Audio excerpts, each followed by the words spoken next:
my department. The first speaker of today is V. Nandakumar. He belongs to 10 PGC series of a college of a department. He did his PhD at ISIL Pune and is currently pursuing his postdoc studies at ICTP Tusti, Italy. He has cleared CSI UGC JRFs and his area of expertise are DFT, CINEB, KMC, that is basically density functional theory, and his research interest includes heterogeneous catalysis, surface and interfaces, water splitting, and photovoltaic. He has so many publications to his credits. Now I call upon Nandakumar to deliver his lecture. You're welcome, Nandakumar. Happy to see you again. Admit us. You're welcome. Thank you for the nice introduction, ma'am. So, for clarity, I just muted my video so that you people can hear audio clearly. So, good afternoon, everyone. Today, I'm going to talk about electrochemical CO₂ reduction into C1 products, the work which I have been doing for the past 1.5 years. And so, the outline of my talk will be as follows. So, first, briefly, I'll introduce why we need to worry about the CO₂ reduction. And then I'll talk about what the reaction we are talking about. And then the reaction mechanism and the synergistic effect of the catalyst. And then I'll be talking about how we design a new catalyst for carrying out this reaction.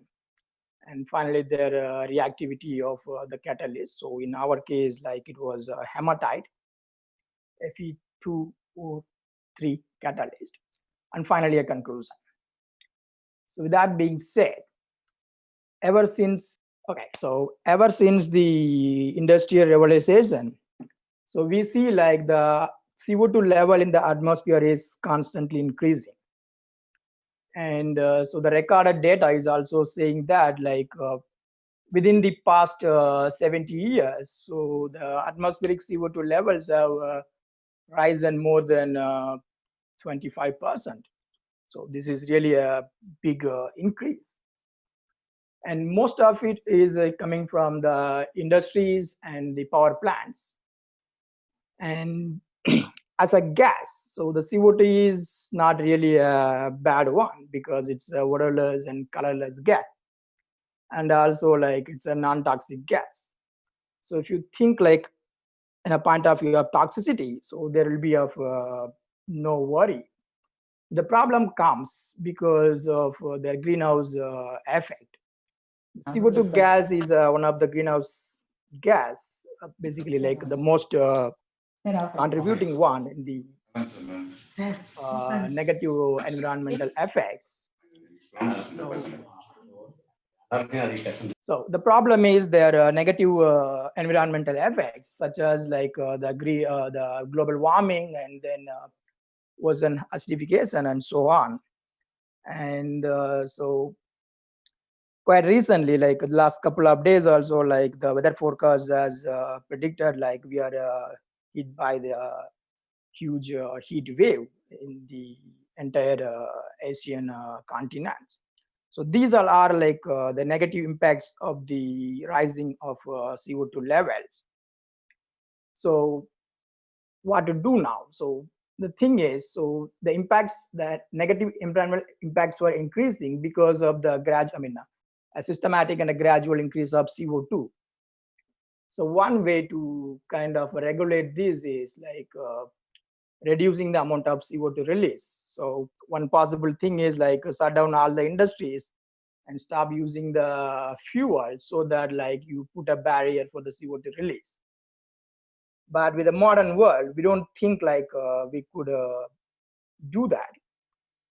The other possible solution is develop a new technology which regulates the CO₂ emission and make use of the CO₂. So the primary reason of the CO₂ emission is from the fuel, so the power plants and the industries. So what we can do is, so let's capture the CO₂ and then convert it into a useful fuels, and then kind of close the loop and then reuse the CO2. And there have been several methods that have been proposed to carry out these conversion, say like thermochemical process, which was like the most suitable one because of their large scale application. And then the electrochemical reduction, so it was suitable for a medium scale of production.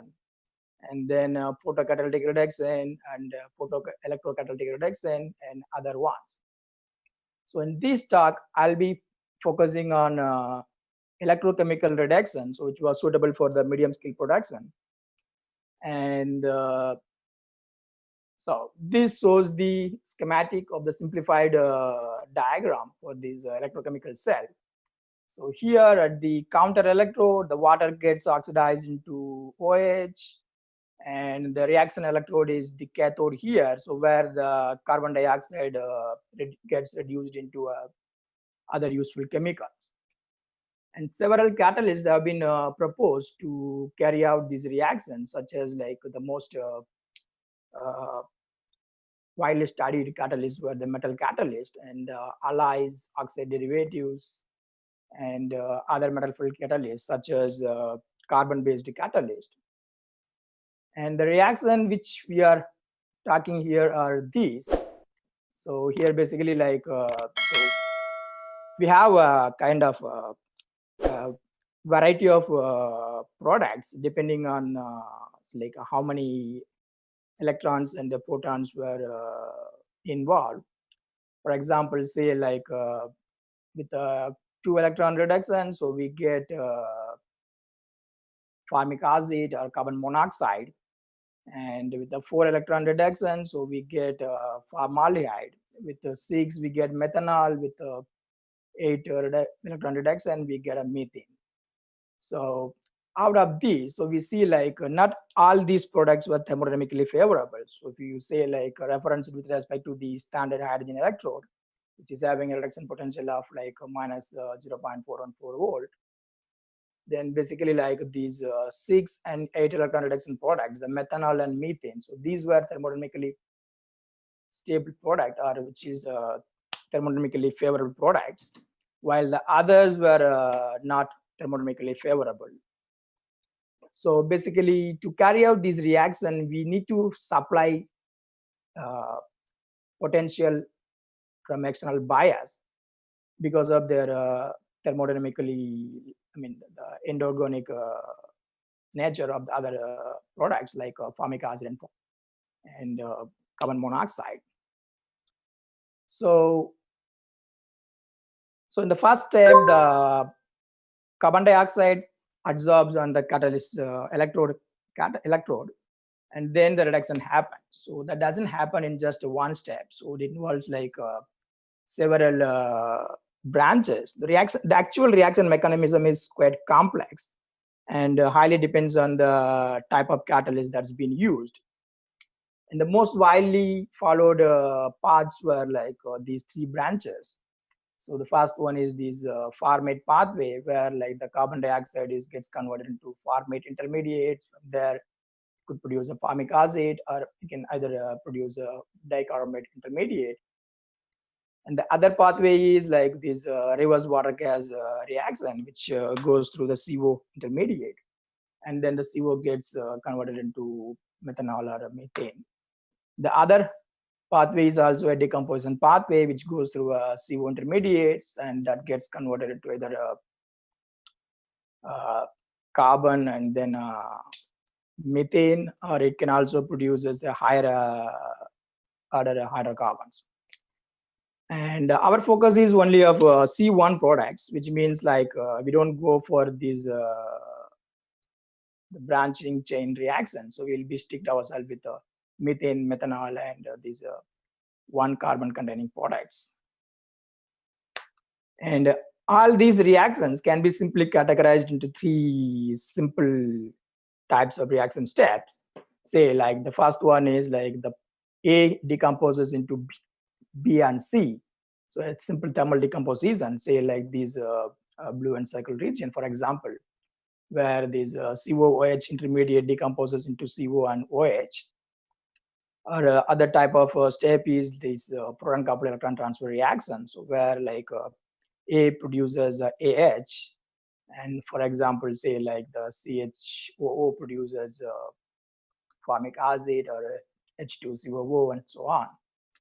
And in this chart, the examples for this protonation decomposition step is not given, but an oxide-based catalyst. So this has been proposed as a critical step in several oxide catalysts. And so since like the mechanism was very complex, so there have been several attempts to derive a scaling relationship so that like which one to look in order to achieve say like a selective product. And the most famous one was like the Han et al.'s work, so where they have kind of like arrived a scaling relationship. They propose like we can use this binding energy of carbon monoxide as a scaling parameter. So depending on the strength of the carbon monoxide binding, so the products will be determined. They say like if the carbon monoxide binds very weakly, it dissolves from the electrode surface, so that like the carbon monoxide will be the predominant product. And if it binds with the stable intermediate bindings, then like it further gets hydrogenated into a methanol. And if it binds too strongly, say like for a binding energy greater than 1.5 electron volt, then basically it just stays at the electrode surface until it gets fully hydrogenated into methane. Now the question is, so this works pretty well with several metal catalysts, but is it a universal relationship? So the answer is definitely no. Or if at all, if there is a universal scaling relationship, and the straightforward answer is we don't know. Perhaps there exists, but we don't really know because of the lack of comprehensive studies. And quite recently, is like people have shown like not just this, the other scaling relationship which has been proposed in other materials such as like COOH binding and CHO binding. So they also breaks with other materials. So which means like we can't follow the relationship for as a universal parameter.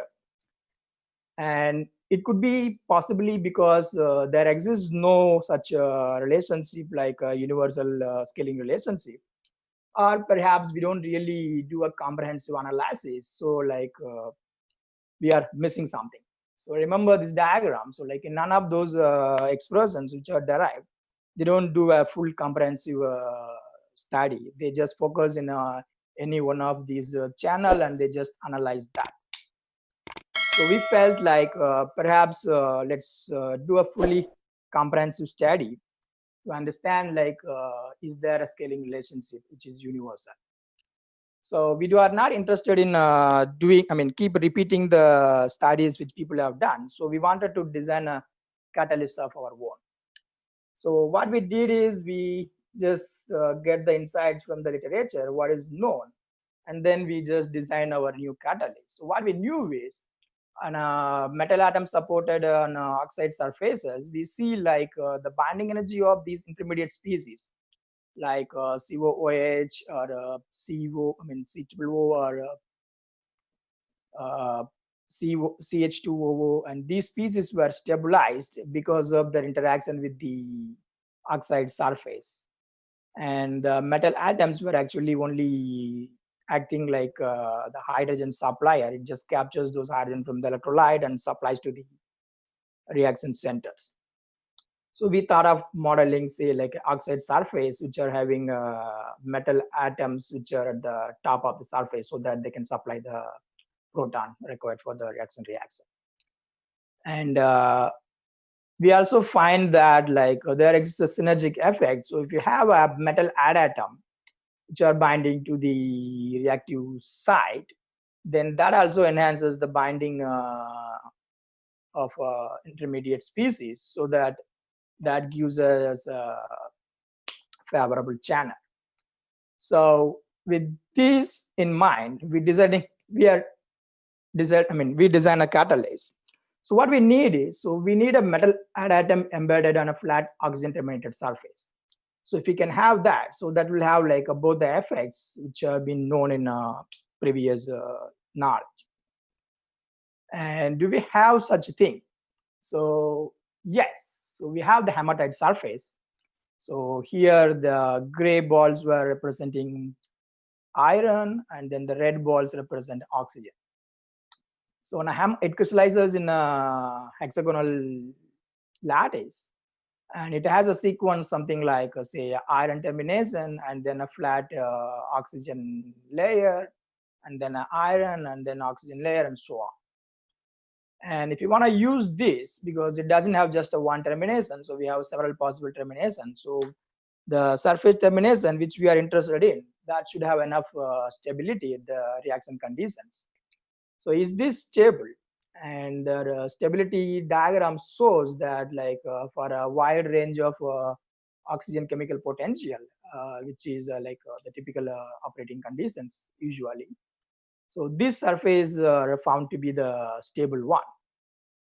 So yes, so we have a surface with the pre-requirements, which is quite stable. Hence, we have taken that surface to study the comprehensive study of the reaction mechanism. So before going for the actual mechanism, so we were interested in studying like what coverage would be the optimal one in the reaction conditions. So first we have studied the stability of different hydrogen coverages. And we find that like using a 0.67 monolayer hydrogen coverage has the following advantages. So that will have under-coordinated sites, so that like not all the sites were occupied by the hydrogen. So you have the sites available for the binding of intermediates. And then so we find like it's stable over a wide range of operating potential. As well, it requires stabilizing this surface requires the lowest bias potential. And hence, like due to these advantages, so we have taken this 0.67 monolayer hydrogen covered surface, and we have done a fully comprehensive study. So just to give a feel of like how complex the reaction network is, so we have considered like all these three types of steps, and which involves like 25 intermediate species, so which we have seen in the flow chart earlier, and 91 distinct steps, such as like the thermal decomposition of species and other proton-coupled electron transfer reactions and other steps. So with this, so we have a total number of like 1,107 distinct paths. So we have analyzed all of them, and perhaps I just give you the sense of the most important one. The first step is the adsorption of carbon dioxide. So on hematite surface, so that binds with a moderate binding energy around 0.6 electron volt. So now, so most of the studies in the literature, they either focus like the formation of COOH or CHOO from the CO2. Since we want to do a fully comprehensive study, we actually analyze like all possible steps. So in our case, like we have 5 different possible steps. So out of these, we find like the COOH to be the most favorable one, and it is having exergonic as well. So the reaction will proceed in at a typical conditions without even applied bias, assuming like the barriers for the proton transfers were surmountable at reaction conditions. And the next step, so we actually have done a similar way of exploring all the possible steps. However, for clarity, I only present the one for the most stable product from that step. So from the COOH, we have like 8 different possible products. And the carbon monoxide is one possible product here. And then the formic acid is another one. So however, like both these products were endergonic here. So that means like these product won't be observed, one because of their thermodynamic stability. So in order to make these reactions to proceed via that products, so we need to apply a external bias. So the bias potential could be kind of defined in this equation, where the UP is the applied bias. However, we see that like there exists a possible step, so which does not require a huge potential, that just requires like a negligible potential, the CHO formation. So this reaction step has not been reported earlier. So it's not only in oxide surfaces, so this has not been explored in any material. And then like for the next step, so the CHO further gets hydrogenated, or it could be desorbed. I mean, it could be decomposed into CH and so on. But what happens is here, like all the possible steps. So we have like 5 different steps, but all of them were endergonic. That means like none of these steps will happen without a applied bias. So until this point, like this step becomes the rate determining steps, or like the potential determining step here. And this step requires potential around 0.8 volt. So in order for this reaction to proceed, we need to apply external potential about like 0.8 volt. And for the next step, so this gets further hydrogenated into a CH2O or a CH3O. So both of them were exergonic. The other steps were endergonic here. So the reaction might not proceed via these 3 channels. And in the next step, so the further hydrogenation produces methanol. The other steps were endergonic again. So the product will be methanol here. So once the methanol is formed, so it could either desorb, or it can just stay there for a further hydrogenation. And we see that like it gets converted into methane on a hematite surface. So what we see is like we have identified a new reaction channel, so which has not been proposed earlier. So like from CO2 to COOH, from there CHO, from there formaldehyde, and then CH2OH, and methanol, finally methane. And we have identified that like this CHO2 CH2O, the formaldehyde formation. So these to be the over potential determining step, and requires over potential somewhere like around 0.8 volt. And in conclusion, so we would say like so a fully comprehensive study reveals like there are some new channels for the reactions.